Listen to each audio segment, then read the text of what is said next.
రోజు నువ్వు ఒక సిగరెట్ యాడ్ చేస్తున్నావు, ఆ లోపలికి వెళ్ళింది ఏదో విధంగా బయటికి రావాలి. వెళ్ళిన కెమికల్స్ గానీ ఏవి బయటికి రావు. ఓకే, అండ్ ఇన్ఫర్మేషన్ కోసం ఒక్కో సిగరెట్ లో 7,000 కెమికల్స్ ఉంటాయి అప్రాక్సిమేట్ గా. అండ్ అందులో 70 డెఫినెట్ గా క్యాన్సర్ కాజ్ చేస్తాయి. ఇవన్నీ కూడా జనాలకు తెలుసు. ఆ పెట్టె మీద కనీసం ఫోటోలు కూడా వేస్తున్నారు, అయినా సరే సిగరెట్ తాగుతుంటారు. అంటే నీకు తెలిసి డబ్బులు ఇచ్చి 7 సెకండ్ల హై కోసం యు ఆర్ బయింగ్ డిసీజెస్. ఈ 7 సెకండ్ల హైకి ఆ సిగరెట్ నీ లైఫ్ లో 11 నిమిషాలని తినేస్తుంది. సిగరెట్ వచ్చేసి హెడ్ టు టో ప్రతి ఆర్గన్ ని ఎఫెక్ట్ చేస్తుంది. క్యాన్సర్స్, వెజల్ డిజీజెస్ పక్కా కాజ్ చేస్తుంది.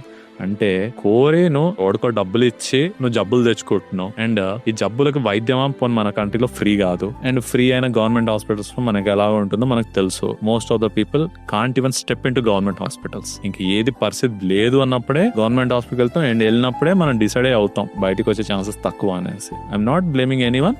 This is how the system is. Ground reality ఇది.